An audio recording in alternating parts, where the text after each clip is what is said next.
A Step into the Past Volume 10 Chapter 1, Leave No Witnesses Alive. Xiang Xiaolong and his men galloped directly towards Han Chuang's residence. Jing Jun had already led his crack troops to surround the residence, sealing off all the small alleys and roads nearby. After they arrived, he had made a secret gesture towards Teng Yi, who then led the tens of remaining soldiers to mount, then directly charged towards Han Chuang's residence. Han Chuang, trying to catch up from behind, had no idea what was going on. Wasn't this a case of striking the grass and startling the serpent? But at this moment, the only thing he cared about was himself. He had no time to worry about anything else, as he whipped his horse onward. Just as they nearly arrived at the main door of the residence suddenly was flooded with lantern lights as a large host of Han Chuang's men charged out, putting up a lively display. Xiang Xiaolong glanced backwards, allowing Han Chuang to catch up. In a deep voice, he said, "Marquis, will you cooperate or not?" At this moment, the flesh on Han Chuang's face was twitching beneath his skin. Violently grinding his teeth, he said, "I will act in accordance with what you say." Xiang Xiaolong had secretly worried that he wouldn't speak up. Laughing, he said, "I recommend all of your subordinates to come out and wholeheartedly assist us in catching these thieves." At this moment, 50 or so horsemen arrived in front of the main gate.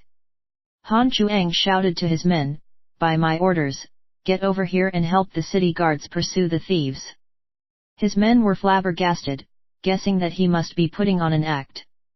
Assenting aloud in unison, they returned to the manor and called for men to equip their horses. Xiang Xiaolong and his men continued to gallop without pause. After passing a few more streets, he waved towards Han Chuang. "Dismount." Before Han Chuang had a clue as to what was going on, Xiang Xiaolong and Teng Yi flew off their still galloping horses, their movements as graceful as that of a swimming dragon. The soldiers to each side held their horses' reins, and the two horses continued to gallop without stopping. Han Chuang had no choice but to slowly slow his horse down. Only after his horse had slowed down enough was he able to jump down. His horse was led away as well. In his heart, he couldn't help but feel admiration. By acting in such a manner, Xiang Xiaolong's brilliance was put on display. If he were Prince Xinling's men, he wouldn't become suspicious either. At the moment, Handan was filled with running soldiers. It'd be strange if his manner was silent. Xiang Xiaolong and Teng Yi darted off to one side. They watched as a group of roughly 300 horsemen galloped directly towards them.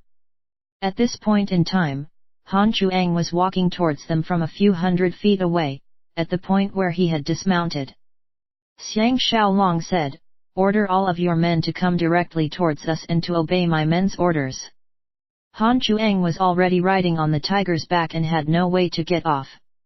He gestured to his men, ordering them to continue to advance. He only stopped one person, to whom he said a few words. Only then did the rest of his subordinates, bellies filled with questions, continue forward as directed. When the sound of hoof steps gradually faded away, Xiang Xiaolong calmly said, "Marquis, at this moment, the entire district has been surrounded by my men. Nobody can enter or exit these few streets.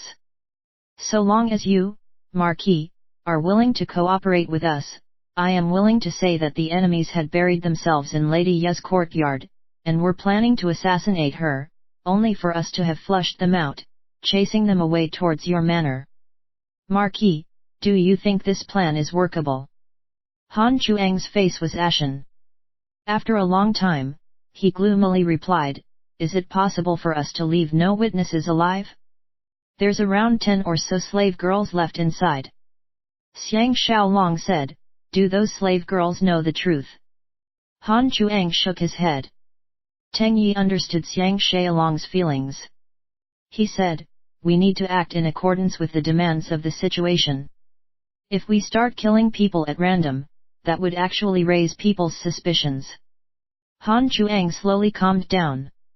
He knew that for Xiang Xiaolong to be willing to protect him despite risking execution proved that he really was a true friend. Aside from secretly cursing Prince Xinling's men for having revealed their hiding place and ruined their plans, what else could he do? After sighing, he said, "Let's have you make all the decisions in this matter." Right at this moment, Jing Jun appeared suddenly from out of nowhere. He excitedly reported, "Everyone is in place." Xiang Xiaolong suddenly felt a strange sensation. This was like a counter-terrorist operation in the 21st century. These terrorists had occupied a building, and held in their hands a precious manual of weapons diagrams. Their goal was to safely take the manual back home. At this moment, their greatest advantage against these terrorists was that the terrorists had no idea of the danger they were in, and the fact that they had a traitor, Han Chuang, on their side, who intimately knew all of the enemy's details. Han Chuang asked no further questions. He let out another sigh, then said, "They have 35 men in total. However, every single one of them is an expert. Their leader is Yu Xing. He is one of Prince Xinling's competent subordinates." Xiang Xiaolong had once shared a seating mat with Yu Xing at a banquet at Daliang, the capital of Wei. He let out a secret sigh as well. After inquiring regarding the enemy's position, he said, "If your men were to enter the granary they are hiding themselves in, is there some secret password that is needed?" Han Chuang secretly exclaimed to himself that this man is indeed formidable. Nodding, he said, "The password is, many blessings to Master Lu. Remember, leave no one alive.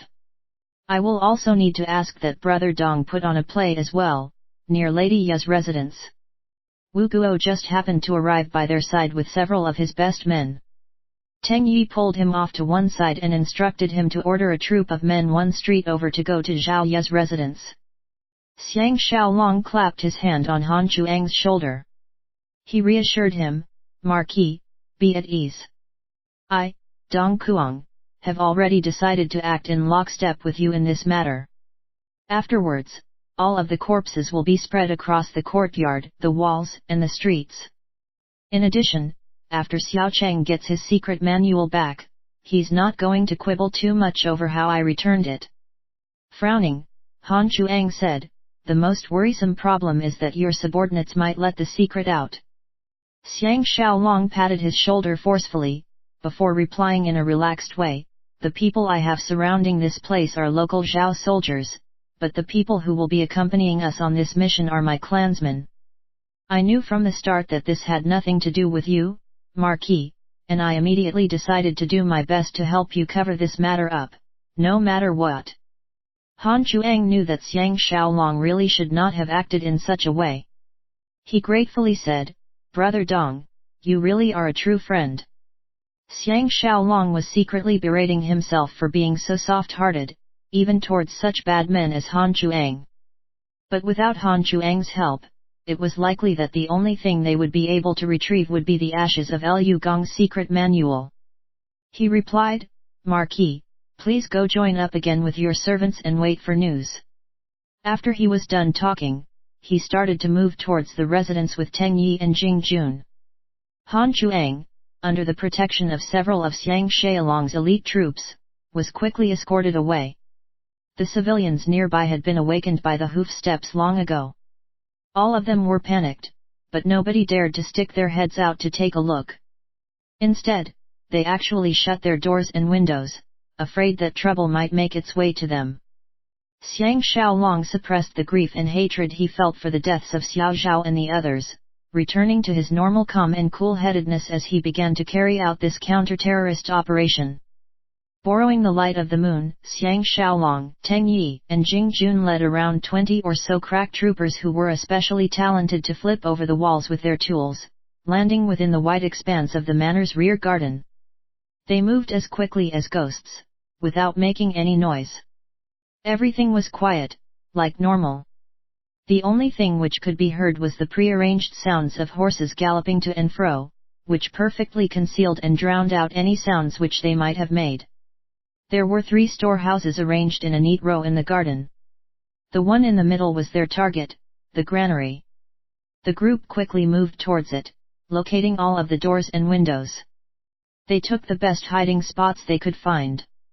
Others climbed on top of the roof, preparing to drop in through the windows. The granary was totally dark inside. It was totally silent. Next, around 50 crack troops climbed over the walls as well, hiding themselves within the flowers and other plants in the garden. All of them had loaded crossbows in their hands. Seeing that all the preparations were in order, Xiang Xiaolong motioned towards Teng Yi and walked towards the granary door. The two pulled out their precious swords, arriving in front of the door. Knock, knock. The soul-stirring sound of the door being knocked felt especially grating to the ear. The granary remained silent. Teng Yi said in a low voice, "Many blessings to Master Lu." A few moments later, a deep voice shouted, "What is it? Why have you come to find us now?" Teng Yi shouted in reply, "Open the door now. The Marquis ordered us to come here and give you a report." How could the man know that it was all a trick? With a creaking sound, he opened the thick wooden door by just a crack. Teng Yi shot out a powerful kick. With a miserable cry, the person who opened the door collapsed inwards along with the door. The wooden door fell. It was time to make their move. The crack troops attacked from the 8 windows situated around the granary. First, they threw in around 20 or so wind lanterns which they had just lit. These wind lanterns were marvelously designed. Around the size of a soccer ball, the flame was kept within the center. The lantern cloth were perforated with holes and treated with flame-retardant chemicals. Thus, they would not catch flames. They were one of the secret weapon the crack troops used for night assaults. The small granary, capable of holding only around 10 or so large baskets of grain, was immediately filled with light, revealing the positions of each and every one of the 30 or so men within, be they standing or seated. At one moment, they were in a world of darkness, where they couldn't even see their own fingers. In the next, they were assaulted by brilliant light. There was no way for their eyes to immediately adjust, rendering them effectively blind. In addition, when hit with such a shocking change, everybody was panicked. This was precisely one of the best counterterrorism techniques the 21st century had to offer. No matter how evil and vile a terrorist might be, in the end, he was still a human. Physiologically, he was no different from any other person. That was why, out of all the weapons counterterrorism experts designed to assault the terrorists' senses, Xiang Xiaolong was the most proficient and skilled at using cryo-beams and nerve grenades. The former was capable of sending out a beam of cold at a temperature of -273°C. At this temperature, absolute zero, all living cells would instantly stop moving. Afterwards, when the enemies were thawed out, they would be totally fine, albeit made prisoners. Nerve grenades had a very wide radius, and were capable of paralyzing the enemy's nervous system.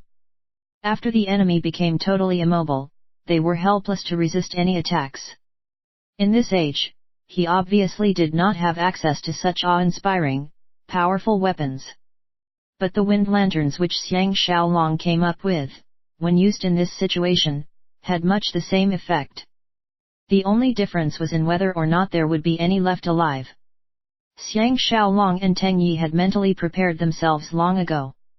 As soon as the wind lanterns were thrown within the room and illuminated their enemies' bodies, the two dropped to the floor and rolled into the room. At the same moment, Xiang Xiaolong threw out a flying dagger, sending it flying into the neck of the door opener, who had been knocked down on the ground as well, blood flowing from a wound in his head.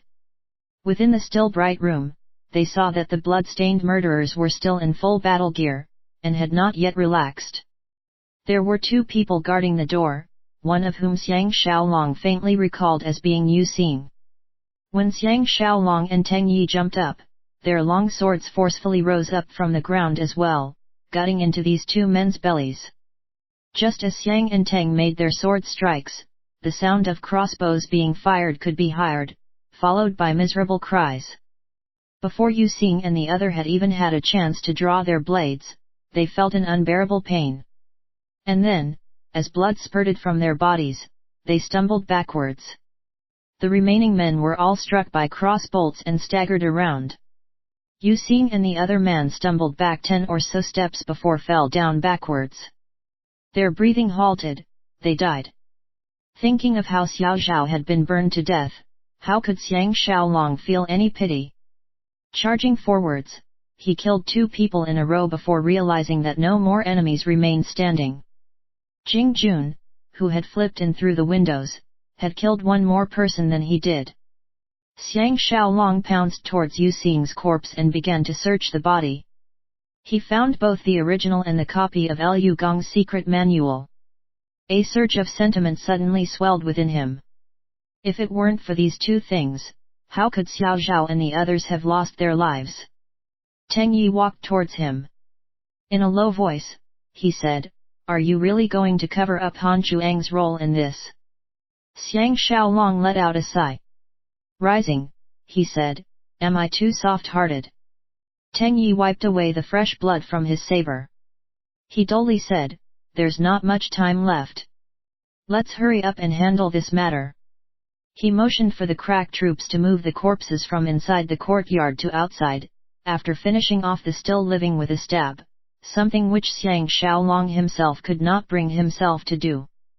King Xiaocheng, seeing Liu Gong's secret manual placed in front of him on the desk, was overjoyed.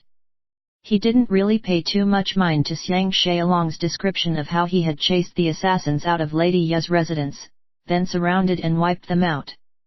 Off to one side were Zhaoye, her beautiful eyes still swollen red, and Empress Jing. Watching, they were both gratified that Xiang Xiaolong had become the meritorious hero of the day. Only Guo Kai's eyes were coldly turning as he said, "How could Commander Dong be so unwise as to not leave a single survivor, who would be able to directly accuse Prince Xinling of his crimes?" And then he said towards King Xiaocheng, "If we had been able to secure a living witness, we might be able to repair the situation with Wei as well. It looks as though these people also played a role in the attempt to assassinate Lord Longyang." Hearing his new husband's reminder, King Xiaocheng frowned. He said towards Xiang Xiaolong, "Chief Advisor Guo's words are logical. What do you have to say for yourself, Commander Dong?" Xiang Xiaolong calmly replied, "Your humble servant had no other choice. I had to kill them as quickly as possible. Otherwise, when the enemies realized that their situation was hopeless, they would move to destroy the manual. Even if they only destroyed part of it, it would still be a great loss for us." Empress Jing spoke in support. Lord Longyang had already recognized some of the people involved and verified that the leader of the group was Prince Xinling's servant, Yu Xing. "All we have to do is deliver these corpses back to Mr. Wuji, and I expect that he will be very frustrated." King Xiaocheng was primarily interested only in Liu Gong's secret manual. When he thought it over, it made sense. Nodding towards Xiang Xiaolong, he joyfully said, "Commander Dong, you have accomplished an extraordinary service. Naturally, we will reward you heavily." Xiang Xiaolong knelt down and thanked him. "Majesty, your generosity shames me. No matter what, your humble servant bears responsibility for having allowed this group of bandits to remain undetected in Handan. Majesty, you are already being very benevolent by not pursuing that further.